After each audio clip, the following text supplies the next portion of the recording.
عزیز طلباء و طالبات، السلام علیکم ورحمۃ اللہ وبرکاتہ۔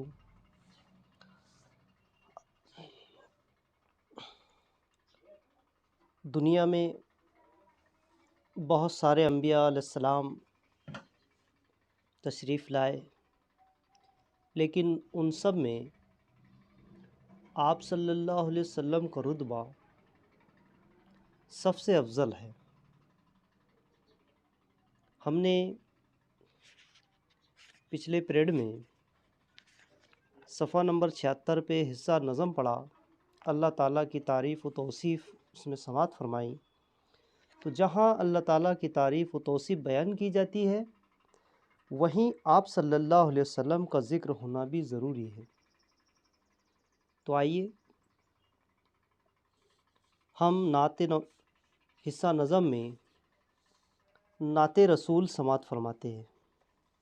صفحہ نمبر 80 پہ نعت رسول، اس کے شاعر حفیظ جالندھری ہے۔ نعت کی مختصر سی معلومات فرماتے ہیں۔ نعت کے لغوی معنی ہے تعریف کے ہے۔ نعت کے لغوی معنی تو تعریف کے ہے، مگر اصطلاح میں حضرت محمد صلی اللہ علیہ وسلم کی مدح سرائی کو نعت کہا جاتا ہے۔ اس صنف شاعری کا آغاز عربی زبان میں حضور صلی اللہ علیہ وسلم کے زمانے سے ہوا، اور حضرت حسان رضی اللہ تعالیٰ عنہ بن ثابت اور حضرت کعب رضی اللہ تعالیٰ عنہ بن زبیر جیسے مشہور صحابی شعراء نے اس صنف کو خوب پروان چڑھایا۔ تو یہ جو دو صحابی گزرے ہیں، تو یہ نعت لکھنے کے بہت مشہور نعت لکھا کرتے تھے، نعت لکھنے میں بہت مشہور ہوئے ہے۔ سب سے پہلے نعت جو ہے تو عربی میں لکھی گئی، پھر فارسی میں لکھی گئی، اور فارسی سے ہوتی ہوئی یہ صنف یعنی کہ نعت جو ایک قسم ہے اس نظم کی، تو یہ صنف اردو میں آئی اور کافی مقبول ہوئی۔ نعت میں آپ صلی اللہ علیہ وسلم کی تعریف و توصیف کے علاوہ آپ صلی اللہ علیہ وسلم کی سیرت کے واقعات بھی بیان کیے جاتے ہیں، جیسے آپ صلی اللہ علیہ وسلم کی ولادت، آپ صلی اللہ علیہ وسلم کی ہجرت کا واقعہ، آپ صلی اللہ علیہ وسلم کے معراج کا واقعہ وغیرہ وغیرہ اس میں تعریف کی جاتی ہے۔ تو آپ سبھی 11ویں جماعت کے طلباء و طالبات کو معلوم ہوگا کہ آپ نے 10ویں جماعت میں حضرت محمد صلی اللہ علیہ وسلم کے طائف کے سفر پر مشتمل نعت پڑھی ہے۔ رسول اللہ صلی اللہ علیہ وسلم نے اپنی تعلیمات کے ذریعے مسلمانوں کو حقیقی معبود کی عبادت کا سبق دیا۔ آپ صلی اللہ علیہ وسلم نے سماج کے بچھڑے ہوئے لوگوں کو ان کی پرہیزگاری کے سبب اونچے اونچے مرتبے پر بٹھایا، اونچے اونچے عہدے نصیب فرمائے۔ امیر، غریب، غلام، آقا، سب کو آپ صلی اللہ علیہ وسلم کی تعلیم نے برابر کر دیا۔ آپ صلی اللہ علیہ وسلم کی تعلیمات میں کوئی چھوٹا، کوئی غریب، کوئی فقیر، کوئی امیر نہیں ہوتا تھا۔ آپ صلی اللہ علیہ وسلم کی سیرت کے کیسے کیسے واقعات جو ہے تو ہم نے سماعت فرمائے، ہم نے بیانات میں سنے ہیں۔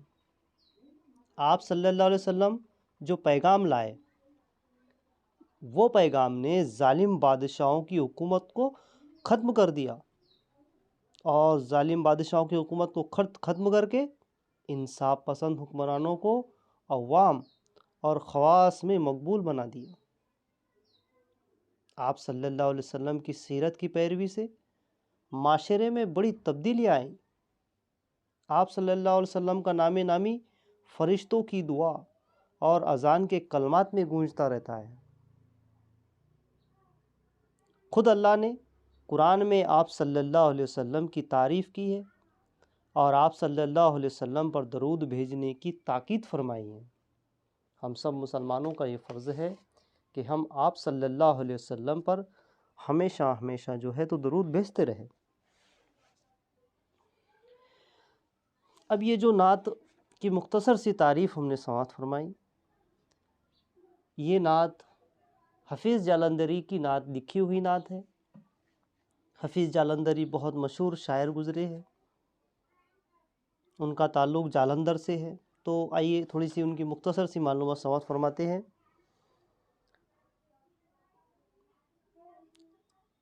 حفیظ جالندھری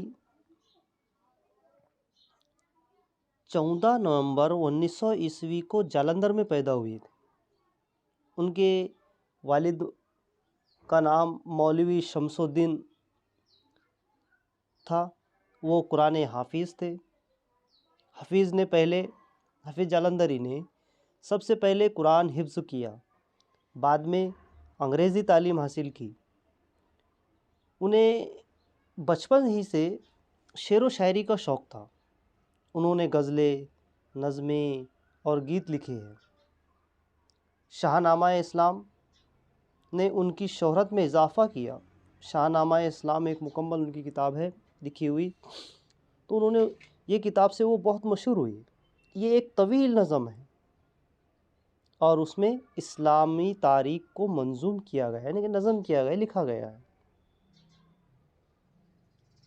شاہ نامہ اسلام یہ ایک بہت بڑی ان کی لکھی ہوئی نظم ہے۔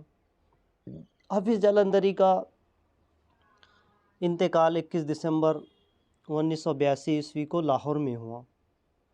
ان کی مشہور کتابوں کے نام نغمہ زار، سوز و ساز، تلخابہ شیرین وغیرہ یہ ان کی کتابوں کے نام ہیں۔ تو آئیے دیکھتے نعت شریف، نعت رسول صلی اللہ علیہ وسلم۔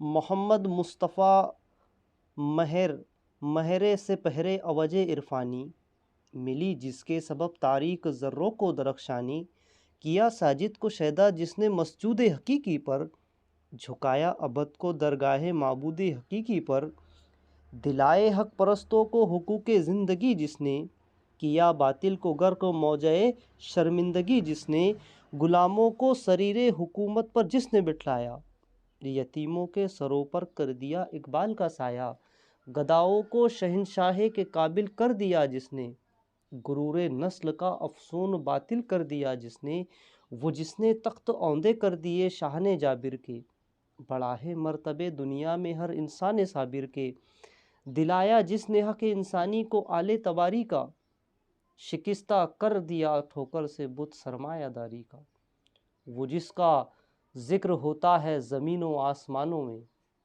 فرشتوں کی دعاؤں میں مؤذن کی اذانوں میں، وہ جس کے معجزے نے نظم ہستی کو سنوارا ہے، جو بے یاروں کا یارا بے سہاروں کا سہارا ہے، ثنا خواہوں جس کا قرآن ہے، ثنا ہے جس کی قرآن میں، اسی پر میرا ایمان ہے وہی ہے میرے ایمان میں۔ تو یہ ہم نے ان کی نعت شریف، نعت رسول صلی اللہ علیہ وسلم سماعت فرمائی۔ آئیے عزیز طلباء و طالبات، اب اس کے بعد ہم جو ہے تو نعت رسول کا پہلا شعر سماعت فرماتے ہیں۔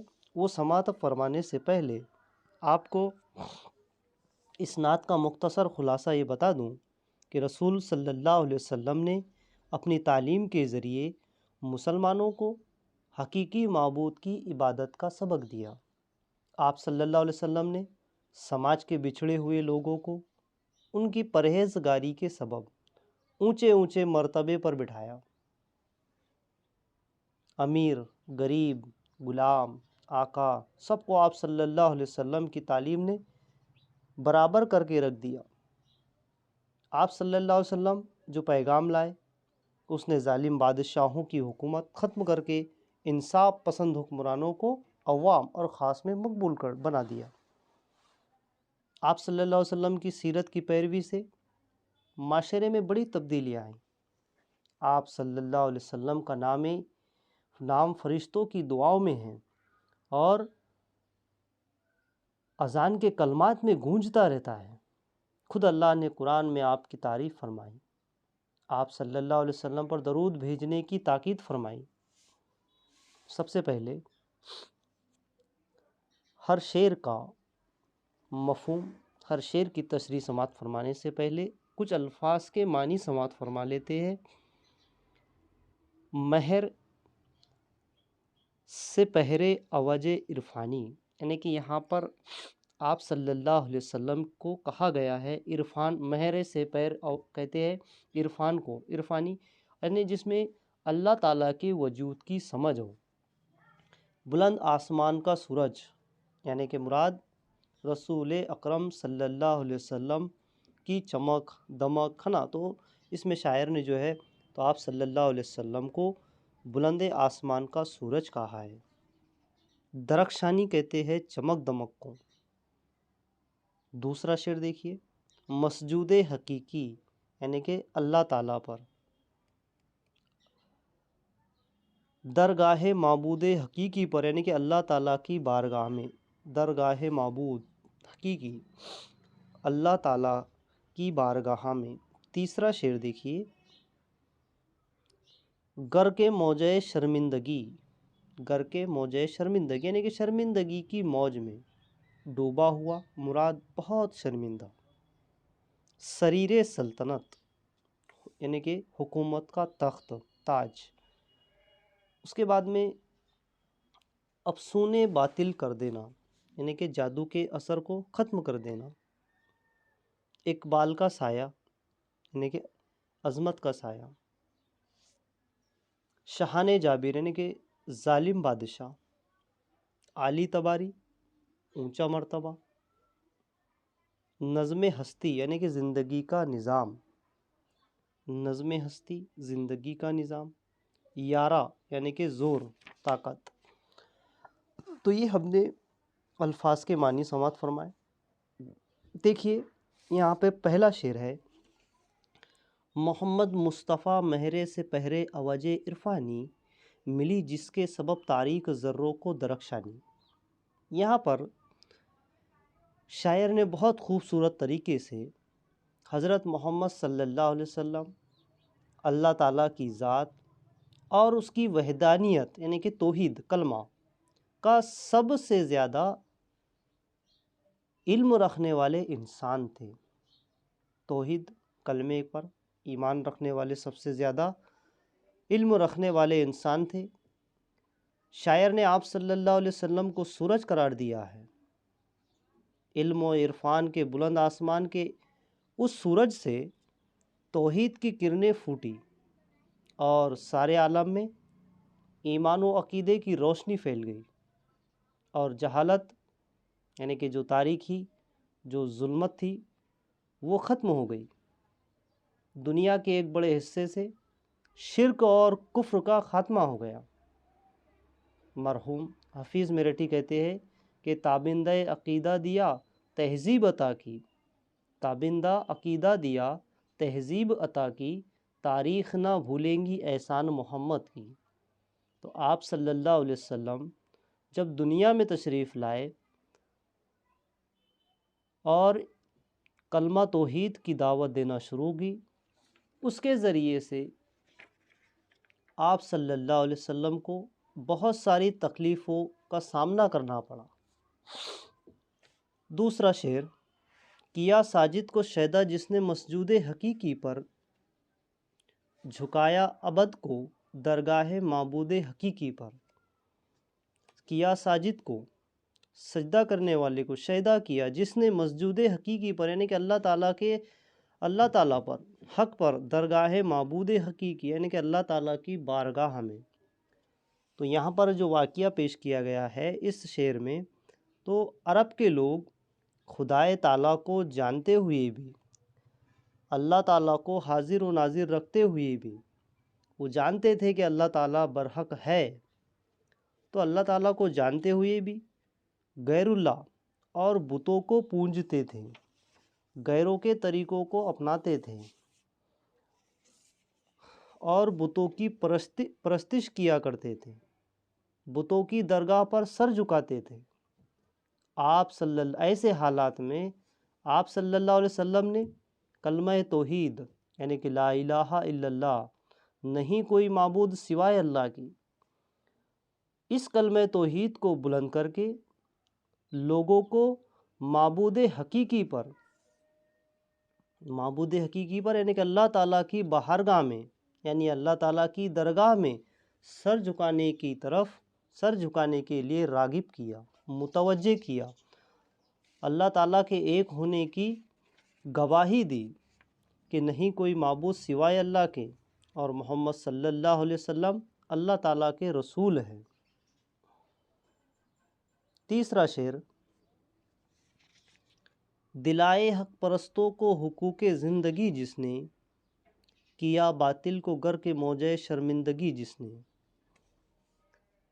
یہاں شاعر نے جو ہے تو مختصر سی تعریف میں بہت وسیع واقعے کو بیان کر دیا ہے۔ مدینہ منورہ میں اسلامی ریاست کے قیام کے بعد باطل قوتوں کو شکست دے کر آپ صلی اللہ علیہ وسلم نے حق کے علمبرداروں اور مظلوموں کو حقوق زندگی کے حقوق انسانی دلائے، یعنی کہ دنیا میں رہتے ہوئے انسانوں کے کیا حقوق ہیں، امیروں کے کیا حقوق ہیں، غریبوں کے کیا حقوق ہیں، علمبرداروں کے یعنی کہ جو حکمرانی کر رہے ہیں رعایا ان کے کیا حقوق ہیں، مظلوموں کے، مسکینوں کے، ان کے کیا حقوق ہیں۔ تو تمام انسانوں کے حقوق زندگی جینے کے حقوق کو جو ہے تو انہوں نے ہر انسانوں کو ادا کر دیا، ہر انسانوں کو پیروی کرنے پر مجبور کر دیا۔ آپ صلی اللہ علیہ وسلم نے اپنے تعلیمات کے ذریعے صراط مستقیم کے راستے پر چلتے ہوئے اپنے اخلاق کی بنا پر ہر انسان کو اپنے حقوق سے آگاہ کرایا۔ اس کے بعد میں اگلا شعر دیکھیے،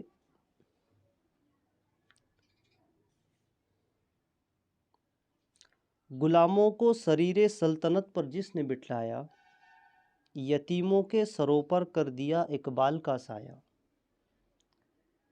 اقبال کا سایہ یعنی کہ عظمت کا سایہ۔ تو آپ صلی اللہ علیہ وسلم نے سماج کے بچھڑے ہوئے لوگوں اور غلاموں کو ان کی پرہیزگاری کے سبب حکومت کے انتظام کے اونچے منصب پر، مرتبے پر بٹھایا، سماج و معاشرے میں یتیموں کو سر بلند و عظمت عطا کی۔ یعنی کہ آپ صلی اللہ علیہ وسلم نے اس وقت میں سماج میں جو بچھڑے ہوئے لوگ تھے، جن کو حقارت کی نظر سے دیکھا کرتے تھے، ان کو بھی جو ہے تو بلندی پر بٹھایا، ان کے بھی حقوق دلائے، غلاموں کو ان کی پرہیزگاری کا طریقہ بتایا، ان تمام کو جو ہے تو اونچے اونچے مرتبے، منصب یعنی کہ عہدے دیے گئے، اور یتیموں کو جو ہے تو خاص طور سے سماج کے جو معاشرے کے جو یتیم تھے تو یتیموں کو سر بلندی و عظمت عطا فرمائی۔ تو یہ تھی آپ صلی اللہ علیہ وسلم کی تعلیمات جو حافظ جالندھری نے اپنے شعروں میں پیش کیا ہے۔ اگلا شعر دیکھیے، گداؤں کو شہنشاہی کے قابل کر دیا جس نے، غرور نسل کا افسون باطل کر دیا جس نے، یعنی کہ جادو کے اثر کو ختم کرنا۔ یہاں پر ہم 12 بیانات میں سنتے ہیں، دیکھتے بھی ہیں، سماعت فرماتے ہیں، بیانات میں ہم نے سنے ہیں، احادیث میں ہم نے پڑھے ہیں کہ آپ صلی اللہ علیہ وسلم کو نبوت ملنے سے پہلے جو ہے تو عرب دیش جاہلیت کے دور سے گزر رہا تھا۔ تو زمانہ جہالت میں سماج کے اونچے طبقے کے لوگوں کو حکمرانی وہ گورنری کے منصب پر فائز کیا جاتا تھا۔ آپ صلی اللہ علیہ وسلم نے نسل و خاندان اور ذات پات کی تفریق پر مبنی نظام کو تہہ و بالا کر دیا اور ایک ایسا نظام حکومت قائم کیا جس میں غریبوں کو بھی حکمرانی کے قابل سمجھا گیا، غریبوں کو بھی حاکم بنایا گیا، غریبوں کو بھی بادشاہ بنایا گیا۔ تو یہ تھی آپ صلی اللہ علیہ وسلم کی تعلیمات جس نے امیر اور غریب کو ایک کر دیا، فقیر اور بادشاہ کے حقوق کو ایک کر دیا۔ آپ صلی اللہ علیہ وسلم نے بہت ساری تکلیفیں سہی۔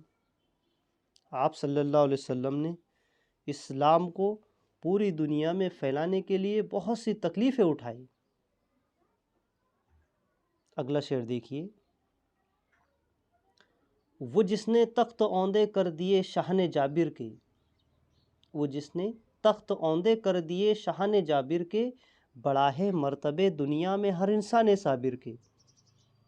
کہ یہاں پر شاہن جابر یعنی کہ ظلم بادشاہ کے، ظالم بادشاہ کے ظلم کو جو ہے تو اس کو بھی سب، ظالم بادشاہ کے تخت و تاج کو بھی اوندے کر کے رکھ دیے، اور ہر انسان صابر کے جو ہے تو مرتبے بڑھائے، صبر کرنے والوں کے مرتبوں کو بڑھایا گیا۔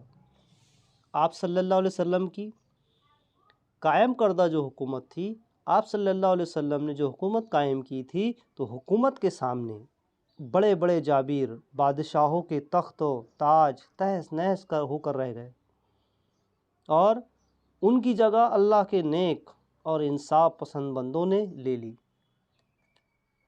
ظالم بادشاہوں کے تخت اوندے کر دیے گئے۔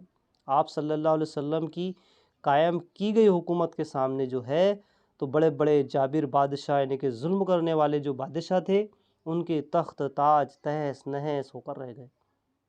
ان کی جگہ ان کے نیک اور انصاف پسندوں نے لے لی۔ جو نیک بندے تھے، اللہ تعالیٰ کی عبادت کرنے والے بندے تھے، وہ جگہ انہوں نے لے لی، اور انہوں نے ہر خاص و عام میں مقبولیت حاصل کی۔ یہ سب کچھ آپ صلی اللہ علیہ وسلم کی تعلیم کی بدولت ہوا۔ آپ صلی اللہ علیہ وسلم نے ہر انسان کے حقوق دلائے، ان کے مرتبے بتائے، زندگی جینے کا طریقہ بتایا، تب کہیں جا کر جو ہے تو پوری دنیا میں اسلام کا آج بول بالا ہے۔ شاعر نے 7ویں شعر میں دیکھیے کیا کہا ہے کہ دلایا جس نے حق انسانی کو عالی تباری کا، شکستہ کر دیا ٹھوکر سے بت سرمایہ داری کا۔ یعنی کہ آپ صلی اللہ علیہ وسلم کی ایک ٹھوکر سے سرمایہ داریت کا بت، وہ افریت خاک میں مل گیا،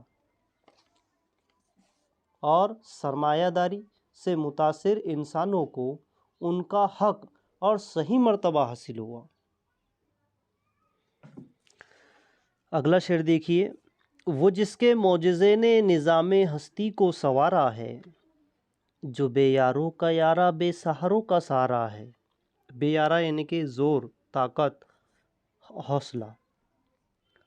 یہاں پر آپ صلی اللہ علیہ وسلم کا ذکر زمینوں پر بھی ہوتا ہے اور آسمانوں میں بھی، یعنی کہ ہر جگہ ہوتا ہے۔ آسمانوں پر فرشتے اپنی دعاؤں میں آپ صلی اللہ علیہ وسلم کو یاد رکھتے ہیں، اور زمین پر مؤذن دن و رات میں 5 مرتبہ اذانوں میں آپ صلی اللہ علیہ وسلم کی رسالت کی گواہی دیتا ہے۔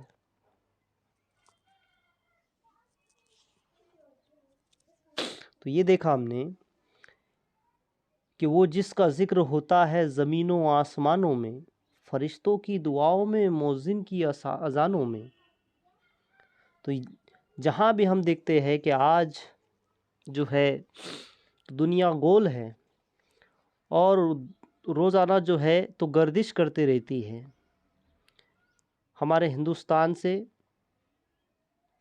پاکستان کا ٹائم الگ ہے، انڈونیشیا کا ٹائم الگ ہے، امریکہ کا الگ ہے، چین کا الگ ہے، جاپان کا ٹائم الگ ہے، عرب ممالک کے ہر دیش کا ٹائم الگ ہے۔ یعنی کہنے کا مطلب یہ ہے کہ آسمانوں پر تو جو ہے فرشتے آپ صلی اللہ علیہ وسلم کو اپنی دعاؤں میں یاد رکھتے ہیں، لیکن زمین پر بھی جو ہے تو مؤذن دن اور رات میں 5 مرتبہ اذانوں میں آپ صلی اللہ علیہ وسلم کی رسالت کی گواہی دیتے ہیں۔ پوری دنیا کا کوئی ایسا گھنٹہ نہیں ہے، کوئی ایسا منٹ نہیں ہے کہ اذان نہ ہو رہی ہو۔ کیونکہ اللہ تعالیٰ نے دنیا کو گردش کی دنیا بنا دیا ہے، دنیا گول ہے، گھومتی جاتی ہے، گردش کرتے رہتی ہے، کہ جو ہے ابھی میں نے آپ کو بتایا کہ ہر دیش کا، ہر ممالک کا ٹائم الگ ہے، آگے پیچھے ہوتا رہتا ہے۔ تو اسی طرح سے 24 گھنٹے جو ہے تو آپ صلی اللہ علیہ وسلم کی رسالت کی گواہی دی جاتی ہے، مؤذن کی اذانوں میں گواہی دی جاتی ہے۔ اگلا شعر دیکھیے، وہ جس کے معجزے نے نظام ہستی کو سنوارا ہے، جو بے یاروں کا یارا بے سہاروں کا سہارا ہے۔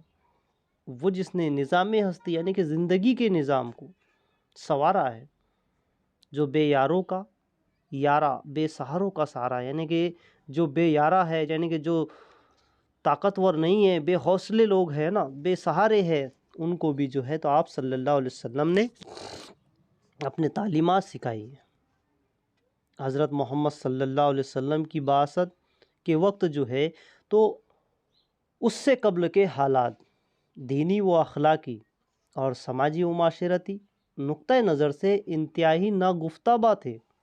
ہر طرف فسق و فجور، ظلم و ستم، ناانصافی ہے نا، انا، یہ جو ہے تو اس کا دورہ تھا، اس کا دور جاری تھا۔ تو ایسے حالات میں، ان حالات میں تبدیلی، سدھار کے آثار نظر نہیں آتے تھے، لیکن تاریخ گواہ ہے حالات میں تغیر و اصلاح ہو کر ہی رہی، اور یہ انقلاب صرف اور صرف آپ صلی اللہ علیہ وسلم کی شخصیت کے اعجاز سے ممکن نہ ہو سکا۔ دوسرے مصرعے میں صفتیں بیان کی گئی ہے کہ آپ صلی اللہ علیہ وسلم بے یارو مددگار لوگوں کے لیے حوصلہ و سہارا تھے۔ آپ جو ہے تو جو بے یارہ تھے، بے سہارا تھے، ہے نا، تو آپ صلی اللہ علیہ وسلم ان کے لیے سہارا بنے، حوصلہ بنے۔ آپ صلی اللہ علیہ وسلم نے مظلوموں پر، غریبوں پر، فقیروں پر ہونے والے ظلم و ستم کو جو ہے تو نیست و نابود کر کے رکھ دیا۔ آئیے حفیظ جالندھری کا آخری شعر دیکھیے کہ ثنا خواہ جس کا قرآن ہے، ثنا ہے جس کی قرآن میں، ثنا خواہ جس کا قرآن ہے، ثنا ہے جس کی قرآن میں، اسی پر میرا ایمان ہے، وہی ہے میرے ایمان میں۔ یعنی کہ یہاں پر جو ہے تو آخری شعر میں شاعر نے آپ صلی اللہ علیہ وسلم سے اپنی عقیدت یعنی کہ بھروسے کا اظہار کی بہت ہی شاندار طریقے سے کیا ہے۔ شاعر کہتا ہے کہ آپ صلی اللہ علیہ وسلم کی تعریف و توصیف خود قرآن بیان کرتا ہے، اور آپ صلی اللہ علیہ وسلم کی تعریف قرآن میں ہے۔ اسی عالی مرتبہ شخصیت صلی اللہ علیہ وسلم پر نہ صرف میرا ایمان ہے بلکہ وہ میرے ایمان کا حصہ ہے، اور حقیقت بھی یہی ہے کہ صرف کلمہ توحید یعنی کہ لا الہ الا اللہ کے ادا کر دینے سے ایمان کی تکمیل نہیں ہوتی، بلکہ رسالت محمد الرسول اللہ صلی اللہ علیہ وسلم کا اقرار بھی لازمی ہے، ضروری ہے۔ قرآن مجید میں کئی جگہوں پر حضرت محمد صلی اللہ علیہ وسلم کی تعریف و ثنا بیان ہوئی ہے۔